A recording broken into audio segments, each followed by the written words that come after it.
somebody did say McCall? Oh.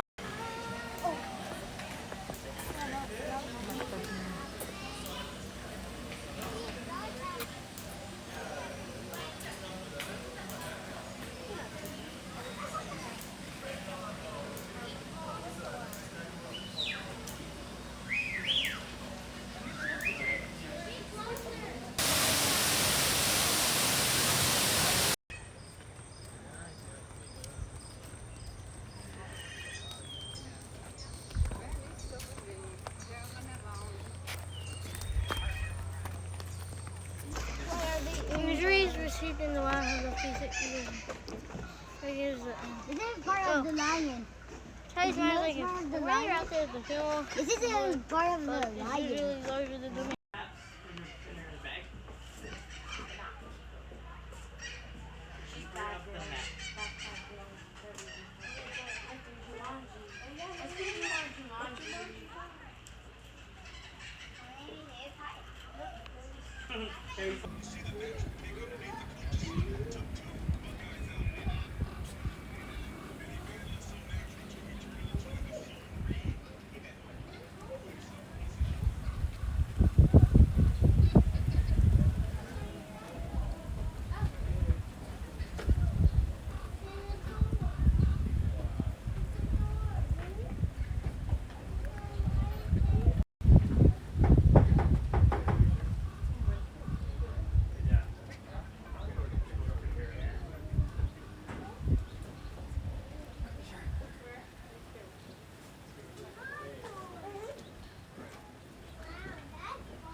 Don't try and cut him out.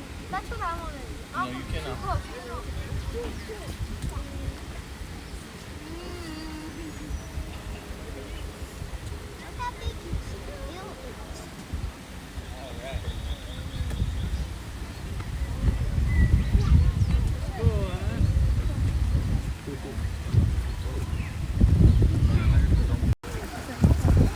Cross all the way over there. Oh, maybe that flies over there.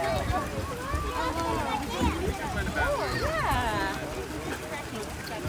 Oh, maybe that's where the water is. Not bad, huh? I'm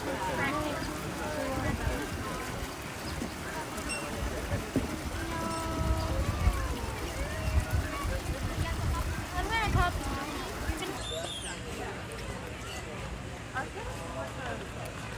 Oh my god! Oh!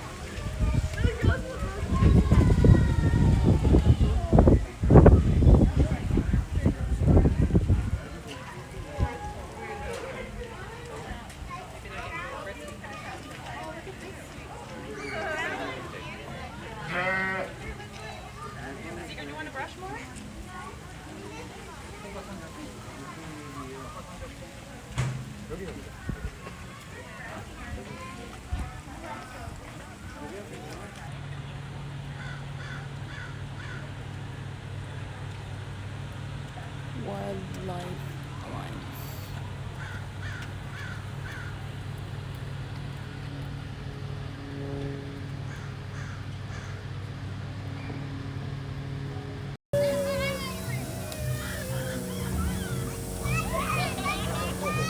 I don't know about that. Maybe on the way back you can ask your mom. We gotta stay dry for the tram, right? You didn't bring our baby. Come back up in that park. This feels like I'm stepping on a pool because there's...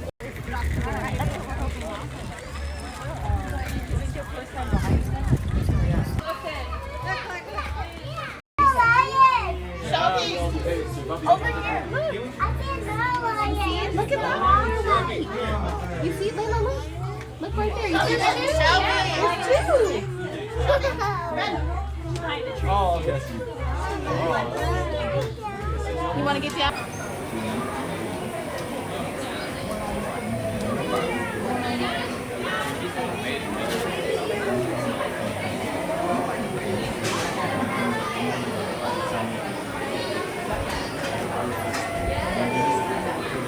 To tell each other apart. All along the grassy hillsides, the orange-colored animals that have some dark brown ones hanging out with them as well that are smaller, those are Nile lechwe. They have sexual dimorphism, which means the males look different than the females. The males are going to be that dark brown with the white spot on their neck and have the horns, and females are going to stay that orangish coloring to help them blend into the environment easier.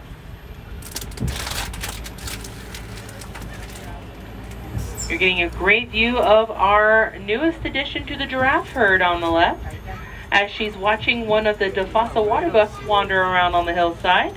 This is Nane. She was born June 5th, so she's a couple months old. Nane means 8 in Swahili. She has a figure 8 pattern on one side of her neck. Now the way to tell her apart is she's got those dark markings on the lower parts of her legs that kind of look like little black socks. Oh my gosh. So baby giraffe are born at about 6 feet tall, the average goes, and there are a couple of chicks that were born this past month in this group. So a group of flamingos is called a flamboyant. And they will hang out in large numbers like this. After all, there is safety in numbers. The more of you there are, the less likely you're going to get eaten. That same concept can be used for a lot of the antelope and gazelle species that we'll be visiting today. Here at the San Diego Zoo Safari Park, we opened to the public in 1972, and we are a conservation and breeding facility. Our goal here at the park is to help all life thrive, people, animals, and plants together. Combo. So they're considered functionally extinct. But we have northern white rhino DNA in our frozen zoo, and our plan is to create a northern white rhino embryo with that DNA. Great views of those large open habitats we'll be visiting today on the left. This is South Africa, home to a variety of different species of gazelle, antelope, giraffe, and birds. But this time of day, we may also see a lot of our native wildlife. Look on the right, underneath the palm tree. A male California mule deer trying to play hide and seek with us there. So we have a lot of native habitat around us here at the park, so we very well may see a lot more California mule deer throughout our tour today. And that's totally fine. They come in and hang out and get some little extra snacks.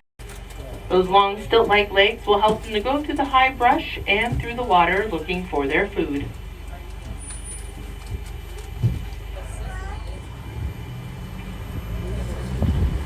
Large tan animal coming up on the left close to us. So we'll have animals on both sides. We'll start with the one on our left-hand side, and then we'll switch to the group on the right. So the one right here on the left is a Patterson's eland. Black spots on the elbows, straight horns, a little spiral at the base. Some of the largest antelope species weighing over 2,000 pounds. Doesn't look that big from here, but they are standing well over 6 feet tall. And that's not including the horns. The black spots on the elbows is a follow me mark, so they can travel and graze at the same time, and they'll look for those black spots. The Mandy area. White bellies reflect away the sunlight to help keep them cool out in Africa. They are considered opportunistic browsers, so if there's no grass to graze on, they will stand up on their hind legs and reach up into the trees instead. The fur that they have helps these great swimmers because they'll work like a wetsuit as they go through the water. The white circle on their back end is their version of a follow me mark. Now this is a great time to come out and visit our animals here at the park. A lot of these animals are what's called crepuscular, which means they spend the mornings and the evenings when it's cooler doing a lot of their activities, and they'll spend the middle portion of their day laying down cooling off when it's the hottest. A lot of these animals are getting up on their legs, so it kind of looks like they're wearing socks. So those black and white stripes on their legs are their version of a follow me mark, but each one is slightly different on their stripes, kind of like fingerprints to tell each other apart. That grayish coloring letting you know they come from a very dry, hot. Some snacks and hanging out with his Somali wild ass friends. And all the giraffes coming up here on our left are Maasai giraffe. They are the largest subspecies, standing well over 19 feet tall. I'm going to pull forward here a little bit so you guys can get a better view. You may have to peek underneath the trees a little bit. So Maasai giraffe can stand well over 19 feet tall, so you can walk underneath them without bending down. A lot of the smaller animals will hang out next to them to use them as a watchtower. Being the tallest land mammal, great eyesight. First ones to know if there's any danger nearby. Giraffes start running away. Smaller animals know they better start running too. Though they're the tallest land mammal, they do still need to blend in, and they'll do so by hanging out underneath trees. The sun will go through a tree leaf and make a spotted shade pattern on the ground, much like the spots on their bodies. Know that that is his browse snack, not theirs. Go find somebody else's snack. So there are two black rhinos in this habitat, Kendi and Arya, a breeding pair. Trying to go as slow as we can so you guys can get great views of those black rhinos. They are a lot smaller than their cousin, the southern white rhino, and their faces are differently shaped. It's more pointed. Black rhinos have a semi-prehensile lip that works like a finger, so they can grasp leaves and branches and improvise by using the hillsides. So looking down on that left-hand side, you have the views that they have. You can see all down the habitat to make sure no predators are sneaking up on them. Oh, I see some of you guys pointing over to the right. So this is our forest habitat. So you're seeing that little orange-colored animal with the to make their horns look longer to scare away predators and to help keep the glare out of their eyes, so it works like sunglasses.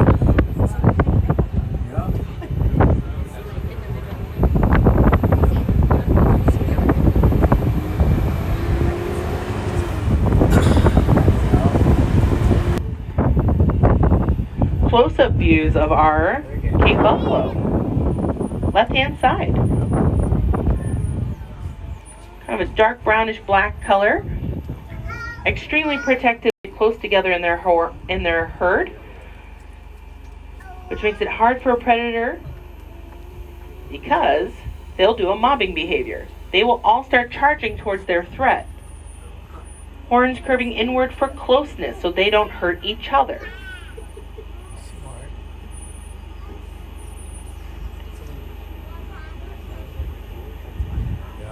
One of the few species out there that does not blend into their environment. It's kind of a dare to a predator to even try messing with them. Right there on the right. Something's got his attention. But you can see that male and the beautiful horns on his head and the little grooves that they have. So a lot of these animals with the horns, they do have some sort of grooving pattern on them, and that's to help their horns to lock, much like if you lock your fingers together, for sparring with one another. And that's the same with the gemsbok. You will become a citizen scientist, going through camera footage that our researchers place up, so they have a better idea of what animals are traveling through the area and how many. A couple of our southern white rhinos at the top of the hill on the right.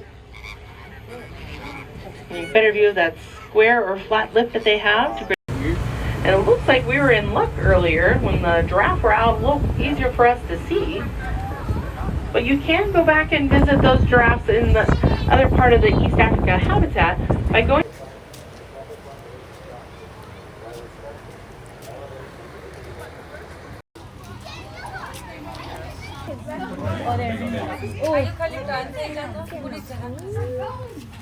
Wow. Look at. Are you trying it down? Look at That is a beautiful picture. Can you bend it? Put the baby's arm down, Dad. I mean, I have to document that I took the little one too. Yeah. Hey, look at the paws. Look at the paws. It's so cuddly. Only if this didn't have that many scratches. Why does a lion have 4 legs? Wow, this is beautiful. Such a beautiful. I didn't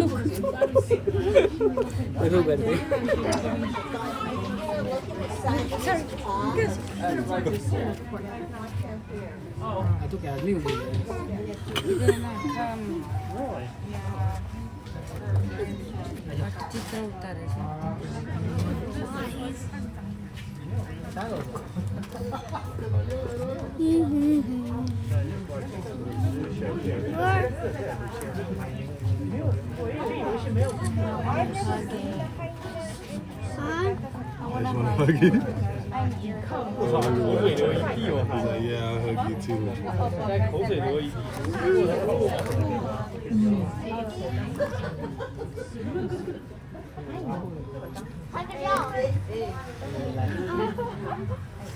Like those lions look like lions.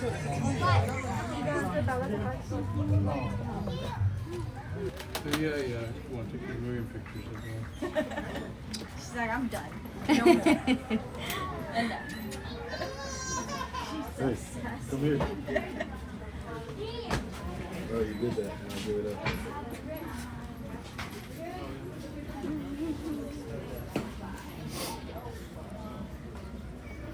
He's like the main attraction, and she's like the killer. Like,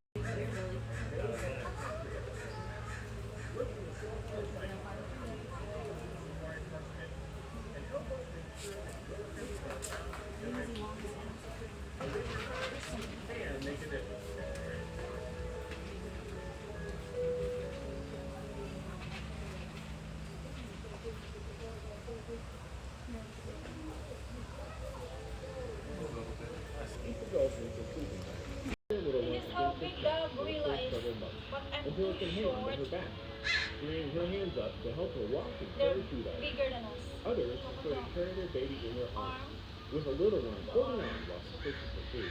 Members of the gorilla family help by babysitting and teaching the youngsters how to behave in gorilla society. A female gorilla usually has 1 in 2.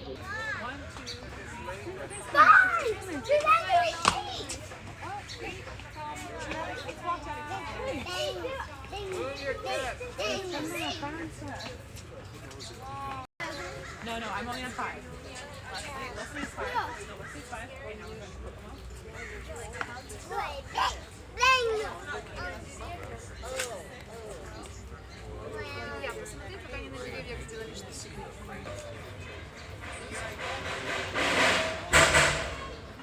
Женька, как она реагирует. Иди сюда, ну что ты так тыкнула, Илья? Приехали, они здесь на катаре решили. Посмотри на него, он там не раскачали в той пещере. Он так They turn white when they get older?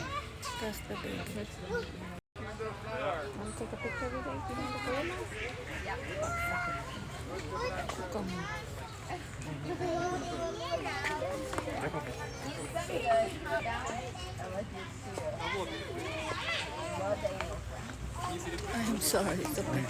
There you go. Where am I going? I don't know. Where am I going? Oh no. Daddy! I'm not following you. I like your dress. Oh, thank you. I don't know.